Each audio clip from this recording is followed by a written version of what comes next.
The envelope arrived from Sweden. Woody Allen stared at the handwriting, unable to believe what he was seeing. Ingmar Bergman, the master, the genius, the artist he had studied frame by frame for years, had written to him. The return address confirmed it.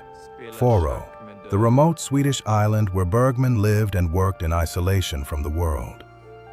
Woody's hands trembled as he held the envelope, afraid to open it, afraid of what it might say. And what Bergman wrote in that letter would change everything Woody thought he knew about himself. It was 1978. Woody had just released Interiors, his first serious drama, his attempt to make a film that Bergman himself might respect. The critics were divided. Some praised his ambition. Others accused him of being a pretentious imitator, a comedian trying to be something he was not. Woody had expected the criticism, but it still hurt, because deep down, he feared they were right. But the real story had never been only about one film. The obsession began in the early 1960s, in a small Manhattan art house theater that specialized in foreign films. Woody had gone to see Wild Strawberries on a friend's recommendation, expecting something dense and difficult. What he found instead was a revelation so profound it would haunt him for the rest of his life. Bergman's film was about an elderly professor confronting his mortality, his failed relationships, his lifetime of emotional distance. It was shot in stark black and white, moved slowly, offered no easy answers. There were dream sequences that felt more real than reality, silences that spoke louder than dialogue, a willingness to sit with human suffering without offering comfort. Woody watched it 3 times in 2 days. Then he sought out everything else Bergman had made. The Seventh Seal, with its chess game against death. Persona, with its psychological dissolution. Cries and Whispers, with its examination of female pain. Scenes from a Marriage, with its brutal honesty about love's failure. Each film was a masterclass in how to make cinema that mattered, how to use the camera to reveal inner life, how to trust silence and stillness, how to acknowledge that existence was difficult and meaning was elusive, but beauty could be found in the honest examination of those truths. For Woody, who was making comedies at the time, Bergman represented everything he secretly wanted to be. Serious, respected, an artist rather than an entertainer. Someone who made films about life and death and faith and marriage. All the subjects Woody joked about, but took seriously in private. The contrast was humiliating. Bergman was European, intellectual, making profound statements about the human condition. Woody was American, neurotic, making audiences laugh at therapy jokes. Bergman's films were studied in universities. Woody's films were watched by people who wanted to forget their problems for 90 minutes. That cultural divide became Woody's obsession. He wanted to bridge it, wanted to prove that an American comedian could make art that mattered, that you could come from Brooklyn and still have something serious to say. But wanting to be Bergman and having the right to attempt it were different things. Woody studied the Swedish master's techniques obsessively. The long takes that forced viewers to sit with discomfort. The use of close-ups to reveal psychological states. The chamber drama approach, where small casts in confined spaces explored enormous emotional territories. The philosophical questions embedded in domestic situations. He watched Winter Light a dozen times, analyzing how Bergman used a priest's crisis of faith to examine whether God existed or cared. He dissected The Silence, trying to understand how 2 sisters in a foreign hotel could represent the failure of human connection. He memorized shots from Shame, studying how war's psychological damage was more devastating than its physical violence. And slowly, without fully realizing it, Woody began importing those techniques into his own work, not consciously imitating, but absorbing, learning Bergman's language and trying to speak it himself. Annie Hall contained traces of Bergman's influence, though buried under comedy and New York wit. The fragmented narrative structure, the direct address to camera, the acknowledgement that relationships fail despite love. But it was still fundamentally a Woody Allen film. Funny, neurotic, American. Then came Interiors, and Woody stopped hiding his ambition. This would be his Bergman film. No jokes, no New York, no safety net of laughter. Just a family falling apart, shot in the style of the Swedish master he worshipped. He hired Gordon Willis to recreate Bergman's cinematographer Sven Nykvist's aesthetic. Muted colors, natural light, compositions that emphasized isolation. He directed his actors to underplay, to find truth in restraint.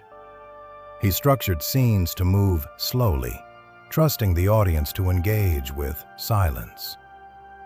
The film was his love letter to Bergman, his application to be taken seriously, his proof that he had learned from the master. And when it was released, the comparisons were immediate and brutal. Woody Allen's Bergman imitation. American comedian plays dress-up as European auteur. Skillful mimicry lacking original vision.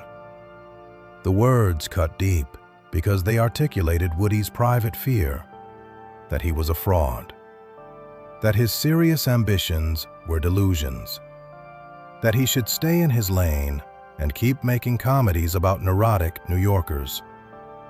He told himself the critics were wrong, that influence was not the same as imitation, that all artists built on what came before. But the doubt festered. Then the envelope from Sweden arrived. Woody had never met Bergman, had never written to him. They existed in completely different worlds. Bergman on his isolated island, making films for European audiences who appreciated difficult art. Woody in Manhattan, trying to balance commercial viability with artistic ambition. But Bergman had seen Interiors. Someone had sent him a print, and he had taken the time to write a letter. Woody sat at his kitchen table, the unopened envelope before him. Morning light came through the window. The apartment was quiet. He had been afraid to open it immediately upon arrival, needing time to prepare for whatever judgment it contained. Because this was the judgment that mattered, not the critics, not the box office. This was the master himself, the artist Woody had devoted years to studying, the standard against which he measured his own work. If Bergman dismissed him as a pretender, it would confirm every fear Woody had about his serious films. If Bergman praised him, it might validate the entire risky endeavor of trying to grow beyond comedy. He opened the envelope carefully, as if it were fragile. Inside was a single handwritten page. The handwriting was precise, European, slightly formal. Woody's eyes went to the signature first, confirming it was real. Ingmar Bergman. Then he began reading. The letter started with acknowledgement. Bergman had seen Interiors. He recognized the influence of his own work in it. He understood what Woody was attempting.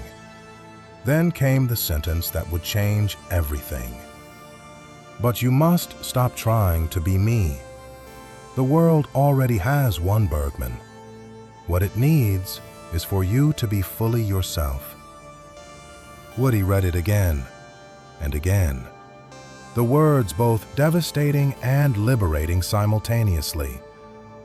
Bergman continued. He wrote about seeing traces of something unique in Woody's comedy films, something distinctly American and Jewish and neurotic that had its own validity. He suggested that trying to shed that identity to become European and serious was a mistake. That Woody's actual voice, the one that came naturally, was valuable precisely because it was different from Bergman's. Your humor is not a flaw to overcome, Bergman wrote. It is a lens through which you see truth. Use it. Don't abandon what makes you yourself in pursuit of being someone else. The letter ended with encouragement. Bergman respected the ambition in interiors, but he wanted to see what Woody would make when he stopped imitating and started creating from his own authentic center. Woody sat with the letter for an hour, reading it repeatedly. Each time it landed differently. At first, it felt like rejection. Stop trying to be me. But gradually, he understood it was the opposite. It was permission. Permission to stop apologizing for being American, for being funny, for being himself. The master he had worshipped was telling him that worship was the wrong relationship, that influence should lead to transformation, not imitation, that the goal was not to become Bergman, but to become the fullest version of Woody Allen.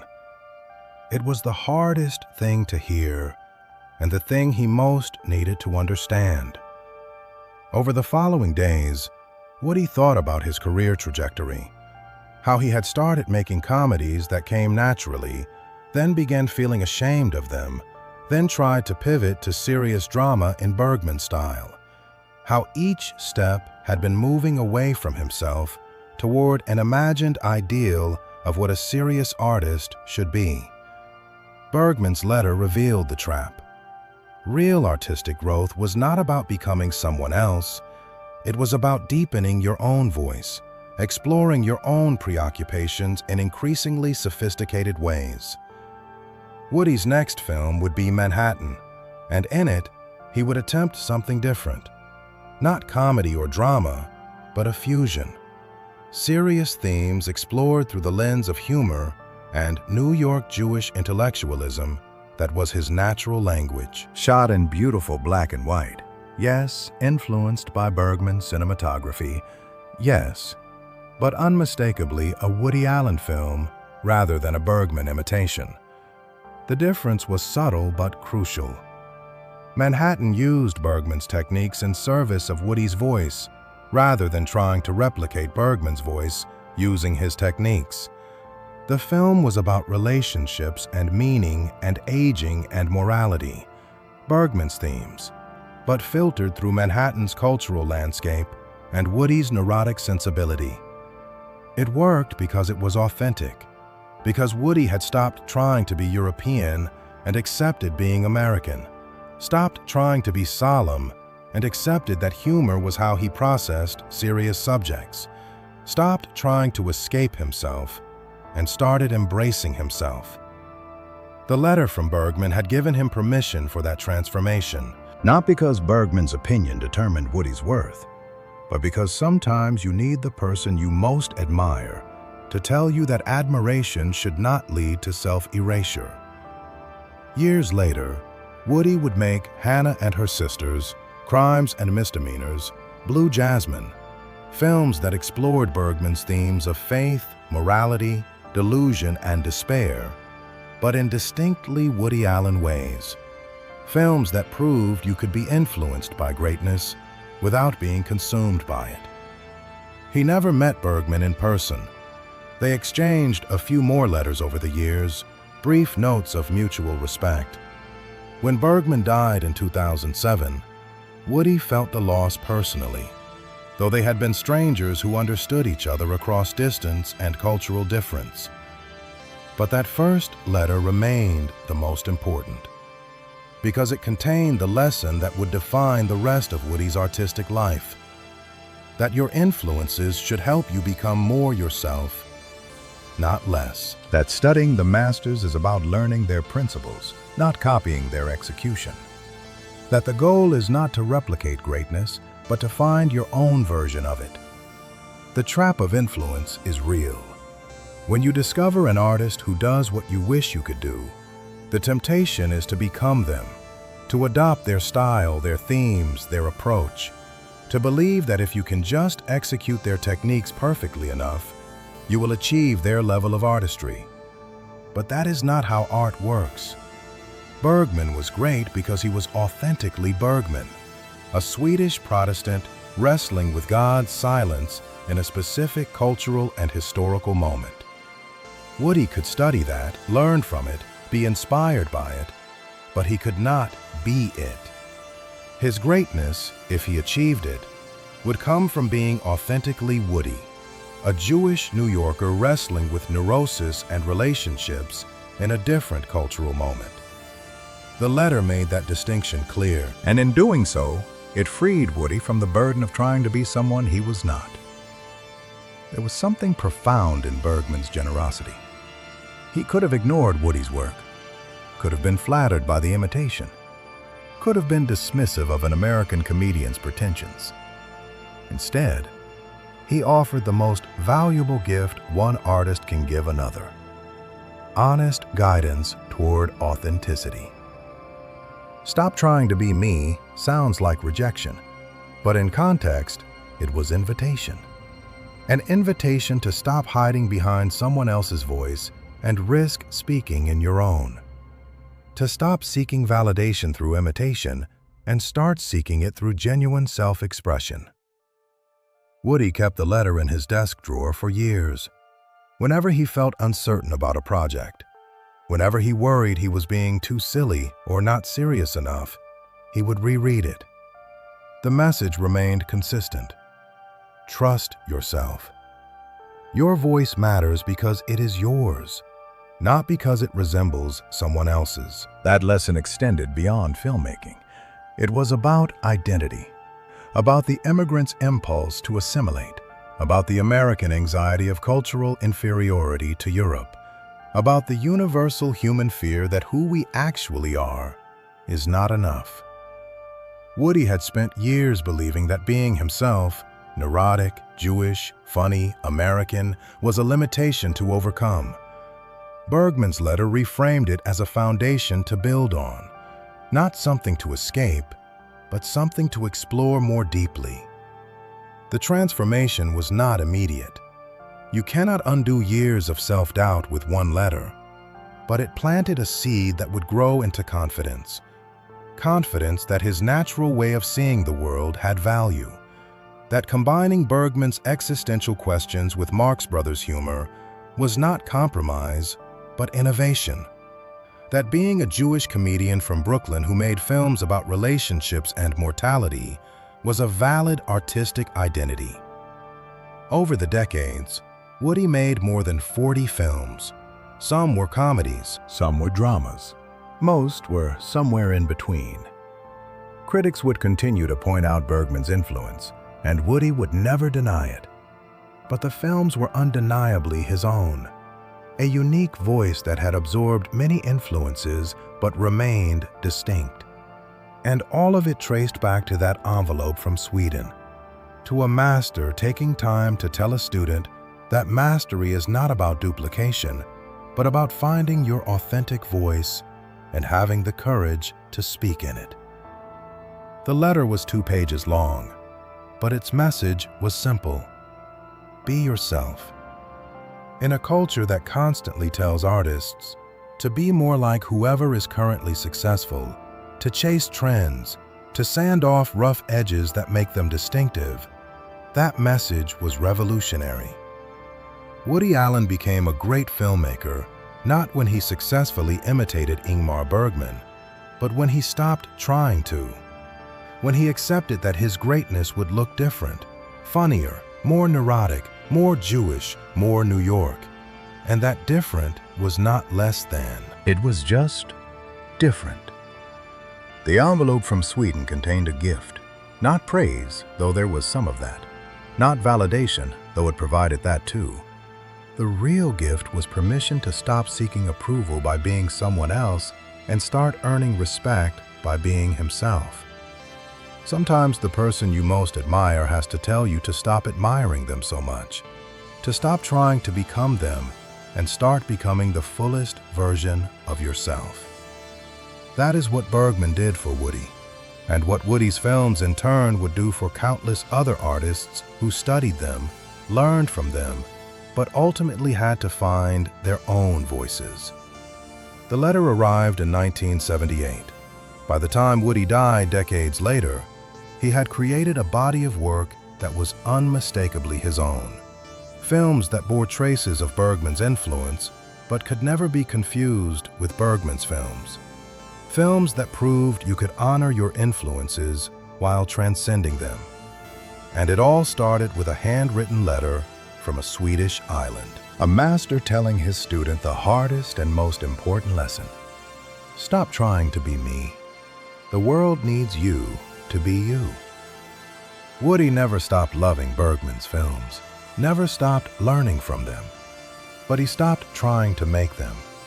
And in that stopping, in that acceptance of his own identity, he found his artistic freedom.